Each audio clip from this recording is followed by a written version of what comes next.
그 옆에 뭐 약간 산소도 좀 있고 뭐 이런 형태이죠. 근데 그 다음에 이제 걸리는 게 계속 그런 거예요. 그대로 이제 매장하듯이 했어요. 그냥 던져는 게 아니라.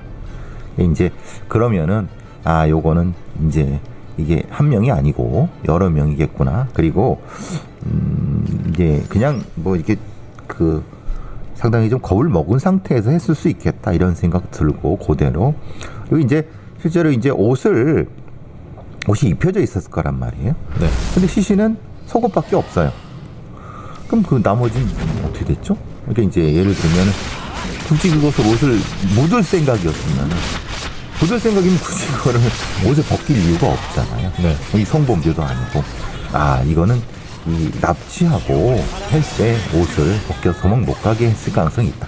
즉 말하자면은 이게 결박, 통제, 그러니까 일정 정도 살려뒀겠구나. 네. 실제로 살려둔 거죠. 네. 해봤고.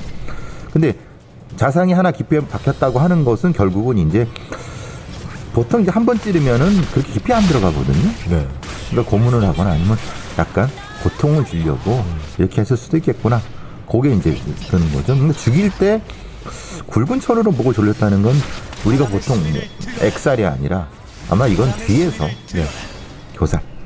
그것도 왜냐하면 성인 남성 혼자를 목 조르는 게 쉽지 않습니다. 네. 뒤에서 앞쪽에 잡고 뒤에서 했을 가능성. 그러니까 결국 이거 복수의 범인인 거고 뭐 이런 부분들이 이제 여기서 드러나는 거죠.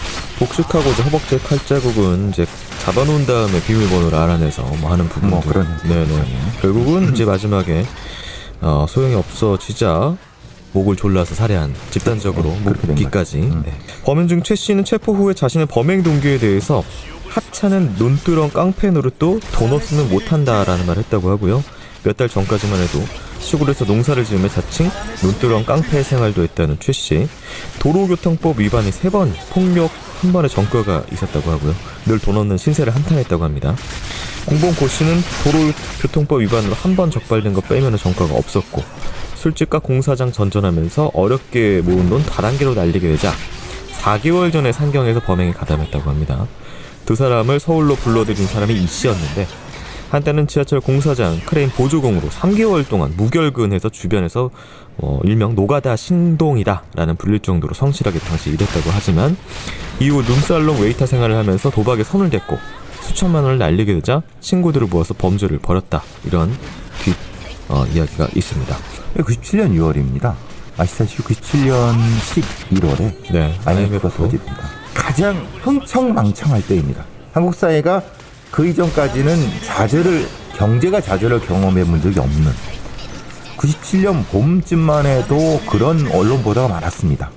강남에서 돈을 누가 얼마나 뿌려댔느니 우리 한국 사회가 이제 선진국이니 이거 되면서 사람들이 굉장히 들떠 있었고 실제로 강남 같은 데 가보면은 굉장히 오렌지족 야타족 시절이죠. 네, 오렌지. 그러니까 이 사람들을 변명해 주려는 것이 아니라 이 사람들이 그러니까 열패자 루저의 입장에서 강남에서 돈 뿌리고 다니는 사람들을 봤을 때의 느낌이 이 사건에 그대로 드러나 있어. 그건 이제 지존파가 나중에 잡히고 나서 했던 똑같죠. 네. 이 사람들도 그런 형태의. 그래서 이제 한국 사회가 막 돈으로 넘쳐나는데 이 사람들은 실제로 돈이 없어서 논두렁 깡패도 못하는 이렇게 했다.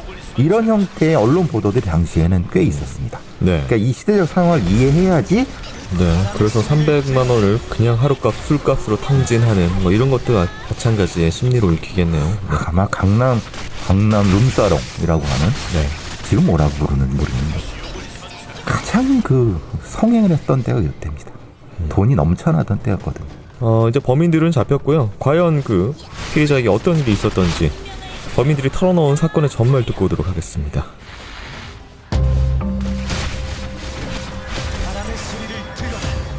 이 씨의 제안에 서울로 올라온 두 사람. 이들은 범행을 하자는 이 씨의 제안을 거절하지 않고 바로 받아들였습니다. 그저 돈을 쉽게 벌기 위해 남을 해하기로 결심한 세 사람이 처음 모의한 범죄는 취객의 지갑을 터는 속칭 아리랑치기였습니다. 이들은 흉기와 면장갑, 테이프 등 범행 도구를 미리 준비해 6월 14일 저녁부터 이틀 동안 서울 강남 일대와 경기 분당 등을 돌아다니며 범행 대상을 물색했습니다. 그러던 중 16일 새벽 4시경 서울 강남구 압구정동에서 주차된 벤츠 승용차에 앉아 휴대전화로 통화를 하고 있는 황민구 씨를 발견했습니다. 단지 돈이 많아 보인다는 이유로 민구 씨를 범행 대상으로 삼은 세 사람. 고 씨와 최 씨가 망을 보는 사이 이 씨가 승용차의 조수석 문을 열고 들어가 다짜고짜 민구 씨의 오른쪽 허벅지를 찔렀습니다. 공포에 질린 민구 씨가 비명을 지르며 움직이지 못하자 차에 올라탄 이들은 그대로 민구 씨를 납치했습니다. 약 2시간 20분 뒤인 오전 6시 20분경에 자신들 고향에서 가까운